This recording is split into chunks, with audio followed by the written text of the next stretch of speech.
নমস্কার প্রিয় শ্রোতা বন্ধুরা, সনাতন ধর্মচর্চা চ্যানেলে সকলকে স্বাগত। আজকের ভিডিওর মূল আলোচ্য বিষয় হল ত্রিদেব অর্থাৎ ব্রহ্মা, বিষ্ণু ও মহেশ্বরের জন্ম রহস্য। ত্রিদেবের মধ্যে কোন দেবতার জন্ম সব থেকে আগে হয়েছে? বিষয়টি সম্পূর্ণ জানতে ভিডিওটি শেষ পর্যন্ত অবশ্যই দেখবেন এবং ভিডিওটি ভালো লাগলে লাইক ও শেয়ার করবেন। চলুন বন্ধুরা, আর দেরি না করে ভিডিওটি শুরু করি। হিন্দু পুরাণের প্রধান তিনজন আরাধ্য দেবতা হলেন ব্রহ্মা, বিষ্ণু এবং মহেশ্বর।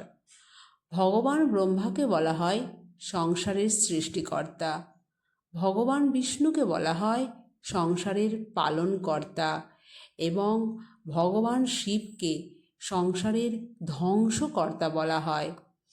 এখন অনেকের মনেই একটা প্রশ্ন আসে, ব্রহ্মা, বিষ্ণু এবং মহেশ্বরের মধ্যে কার উৎপত্তি আগে হয়েছে এবং এদের মূল শক্তির আধার কী?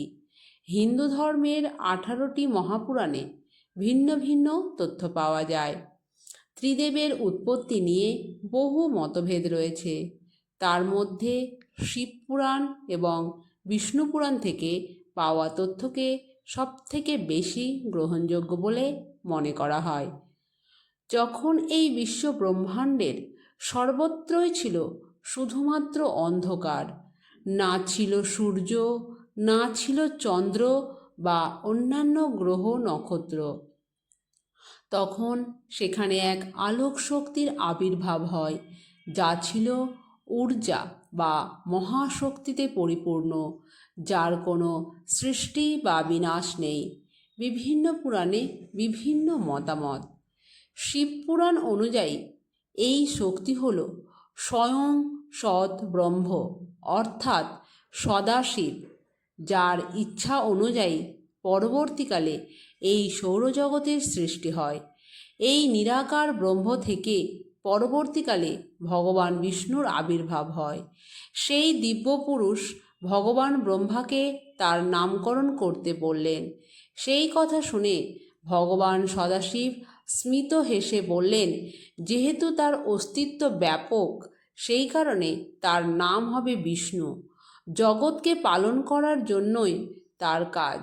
জলে বাস করার জন্য শ্রী বিষ্ণুর আর এক নাম হল নারায়ণ। এরপর প্রভু শ্রী নারায়ণের নাভি থেকে একটি উত্তম কমল বা পদ্ম প্রস্ফুটিত হয়। সেই কমল থেকে সৃষ্টি হয় ব্রহ্মার। ভগবানের কঠোর তপস্যা করার পর ব্রহ্মার নিজের পরিচয় জানতে পারলেন। ভগবান তাকে জগৎ সৃষ্টি করার কর্ম প্রদান করলেন। এরপর মহেশ্বরকে সৃষ্টি করলেন এবং তাকে সংহার করার দায়িত্ব সমর্পণ করলেন। বিষ্ণু পুরাণ অনুযায়ী এই নিরাকার শক্তি হলেন স্বয়ং ভগবান বিষ্ণু। পরবর্তী সময় তার কপাল থেকে এক দিব্য পুরুষের সৃষ্টি হয়, যিনি বেশিরভাগ সময় ধ্যানমগ্ন থাকেন। বিষ্ণু পুরাণ অনুসারে এই দিব্য পুরুষ হলেন স্বয়ং ভগবান শিব। এরপর ভগবান বিষ্ণুর নাভি পদ্ম থেকে পিতামহ ব্রহ্মার উৎপত্তি হয়। আবার অন্যান্য সূত্র থেকে জানা যায় ভগবান ব্রহ্মার কপাল থেকে রুদ্রদেবের সৃষ্টি হয়। দেবী পুরাণ অনুযায়ী শিবপুরাণ এবং বিষ্ণু পুরাণের এই দুই তথ্য ছাড়াও রয়েছে আরও একটি পৌরাণিক তথ্য, যা দেবী মাহাত্ম্য কথা বা দেবী পুরাণ নামে পরিচিত। দেবী পুরাণ অনুযায়ী সৃষ্টির আদিতে ছিলেন একজন নারী শক্তি, যা থেকে ত্রিদেব বা ত্রিমূর্তির উৎপত্তি হয়। যেখানে বিষ্ণুকে পালনকর্তা, শিবকে ধ্বংসকর্তা বলা হয়েছে। সংসারের সব কিছুই সৃষ্টি, পালন এবং ধ্বংসের মাধ্যমে সুনিয়ন্ত্রিত হয়। শিব মহাপুরাণ অনুযায়ী সৃষ্টির প্রারম্ভে ভগবান বিষ্ণু এবং ভগবান ব্রহ্মার মধ্যে সংঘর্ষ হয়। তাদের মধ্যে কে শ্রেষ্ঠ এই বিষয় নিয়ে তখন সেখানে এক বৃহৎ জ্যোতির্লিঙ্গের আবির্ভাব হয়। বলা হয় এই দিব্য শক্তির শেষ প্রান্ত যে আগে খুঁজে পাবে সেই হবে শ্রেষ্ঠ।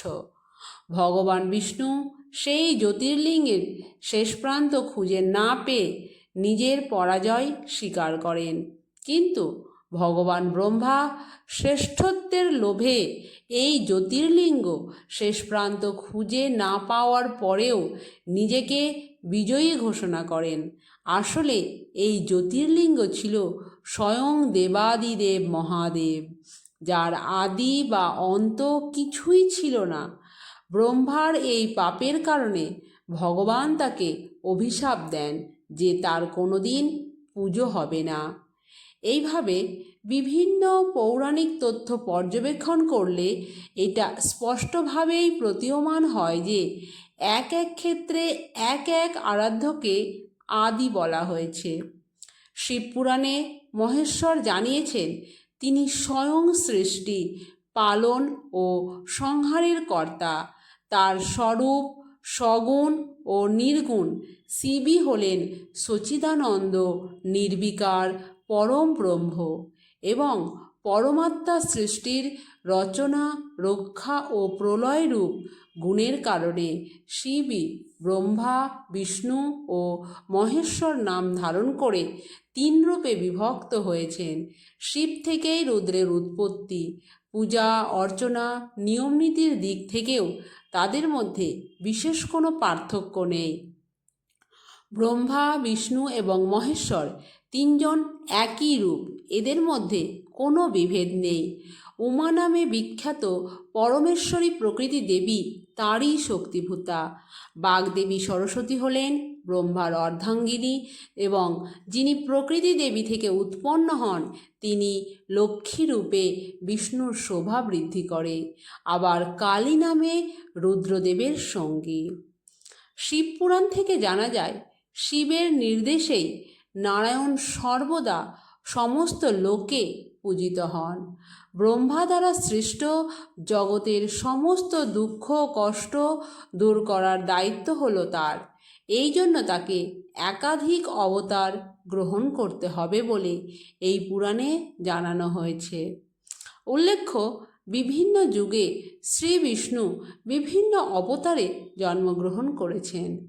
শিবপুরাণ থেকে জানা যায় বিষ্ণুর সমস্ত কাজেই তাকে সাহায্য প্রদান করেন। শিব, বিষ্ণু ও রুদ্রের মধ্যে কোনো পার্থক্য নেই, তারা একে অপরের পরিপূরক। রুদ্রের ভক্ত হয়ে বিষ্ণুর নিন্দা করলে সেই ব্যক্তির পুণ্য নষ্ট হয়। বিষ্ণুই মানুষকে ভোগ ও মোক্ষ প্রদান করে। শিবপুরাণ থেকে আরও জানা যায় ব্রহ্মাকে সর্বদা বিষ্ণুর সাহায্য করার পরামর্শ দেন দেবাদিদেব মহাদেব। ব্রহ্মার ভক্তরা শিবের নিন্দে করলে তারা নরক লাভ করে। আবার শিবের সমস্ত ভক্তই হলেন ব্রহ্মার অত্যন্ত প্রিয়। বন্ধুরা, আজকের ভিডিওতে আপনারা জানতে পারলেন যে বিভিন্ন পৌরাণিক তথ্য অনুযায়ী ত্রিদেবের জন্ম রহস্য, কার উৎপত্তি সবার থেকে আগে হয়েছে।